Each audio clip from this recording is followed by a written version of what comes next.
seems that IGN has dug themselves and every single other gaming journalist a bigger hole than what they have already been put in. Now, Cenat, just a couple days ago, he finished his massive stream where he was doing a marathon of where he was streaming and not ending stream until he beat Elden Ring. This man streamed for 167 hours straight, and the only time that he was not playing Elden Ring was to sleep, and even then, the man was sleeping on fucking stream. And of course, when someone as big as Cenat does something like this, you know, it was a massive event, and it was a great stream to like tune into as well. Of course, when someone like Cenat does this, a lot of, you know, people are going to talk about it, including like game journalists. They are going to be the one to hop on the train, to hop on, you know, getting all these clicks. And one of the main gaming journalists or journalism platforms that hopped on this train was IGN. And they released this. This is the title of their article that they put out onto their Twitter, stating Cenat, the popular Twitch streamer who once incited a riot in New York with a giveaway event, has officially finished Elden Ring after a more than 160-hour marathon that at one point included throwing his controller out the window. That headline right there is some of the most like clickbaity, rage bait. I don't even know the words to say it, but there was no need whatsoever for that title. What is the part of that entire headline? Like, I myself have done clickbait in the past. Of course I have. I'm a YouTuber. I'm a very small YouTuber. Like just the other day, I posted about, you know, the whole entire Assassin's Creed, you know, a kerfuffle that's been going on where, you know, people are debating of whether Yasuke should be in the game. And on my thumbnail, I put Assassin's Creed woke ? Where, as a matter of fact, I really don't give a shit whether he's in the game or not. But it's a little bit of clickbait. But I would never go this far. This is taking clickbait to a whole nother level. And to be honest, I am surprised of how long this article was kept up for, because I saw this article on Twitter myself hours after it originally came out, and it still had that headline. At this point in time, though, it has now been deleted, but I mean, as you can see from this that someone has screenshotted, it had 3.9 million views by the time that it had been deleted, which is so fucking many. And just by looking at these as well, a lot of famous creators came to like put their 2 cents on it, which, to be honest, I mean, I would have too. I'm making a video about it, but I would have definitely commented on it if, you know, I was a bigger creator and I wanted to get my mind off about it. Because to be honest, putting a headline like that is fucking stupid. And one of the ones I want to outline is the Actman right here, where he states that the article literally doesn't even mention the riot incident. Whoever running the IGN Twitter is just fucking pissed at the writer of the article or some shit. I don't know. Why tweet that? What is the point of putting that on the headline? Like, who the fuck is running this Twitter page? Who's running it? Who wanted to sabotage this person? Like, I don't know if itself was actually on the article or just on the Twitter page itself, because like I did go onto IGN's website, and as you can see, this is the headline for the article itself. So it's just like this, where it's just talking about saying Cenat has beaten Elden Ring after a marathon 167-hour playthrough and viral stream.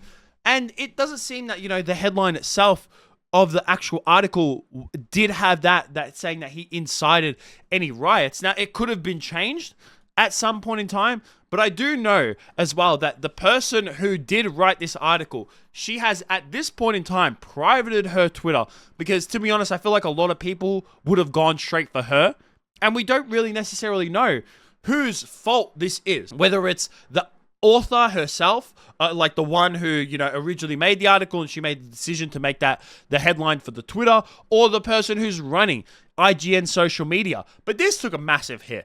Cenat himself even came out and made a tweet stating fuck IGN, which, to be honest, 100%. You know what, Kai? Good. Yep. They fucking deserve it. Fuck IGN. IGN and gaming journalism for a long time has been terrible. Not just IGN, but another big one that I made a video about just recently, like a couple weeks ago now, is Kotaku as well. IGN and Kotaku are 2 great examples of gaming journalism being fucking dead.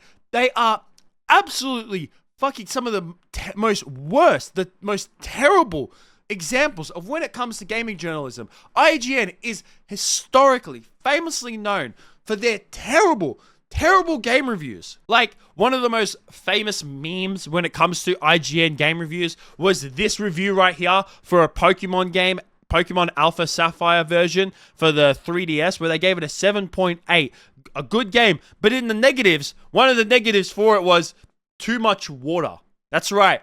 The game had too much water in it, which is why we gave it a 7.8. If the game didn't have that much water, we probably would have given it a little bit higher than that. I mean, you could go on YouTube and the internet in general and just search up IGN's like worst reviews, and you will see so many people making videos or posts on Reddit talking about how some of like the worst takes that IGN has ever had.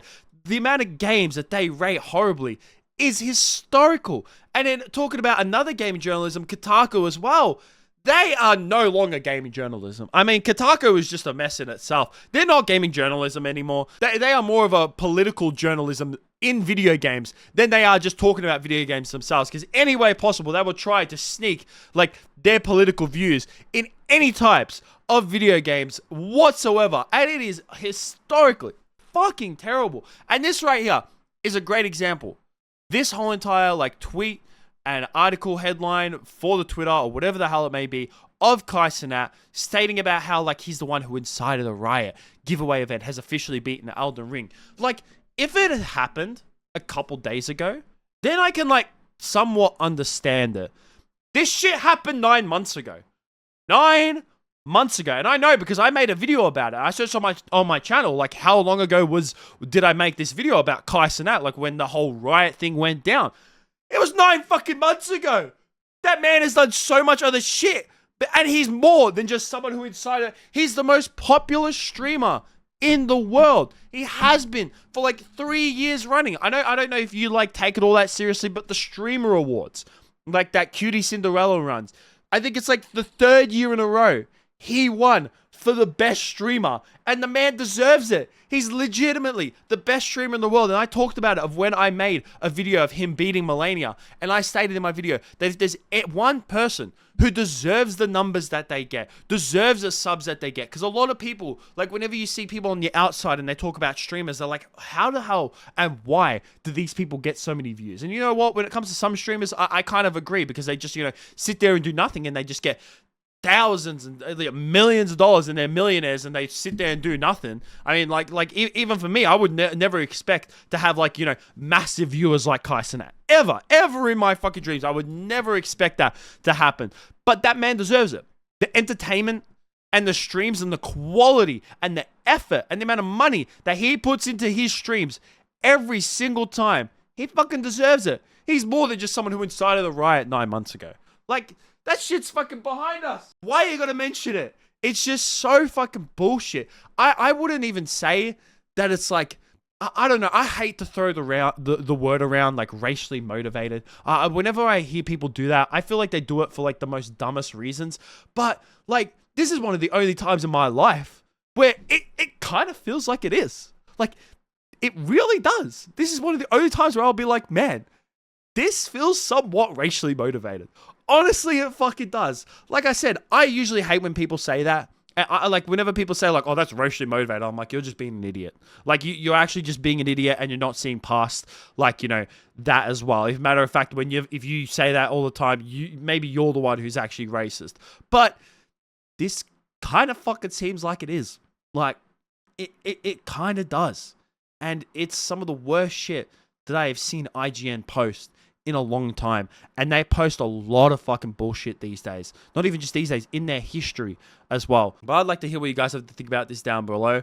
I hope that this is one of the ends for IGN. IGN, Kotaku, all these gaming journalists like websites and shit, they all need to die. Like, they need to die off. They've had their time. They've been terrible for a long time now, but they just need to go away. They really do. We need a new set of gaming journalists to come through, of people who actually give a shit about like video games and the people that are involved in the community as well. But that's it from me, guys.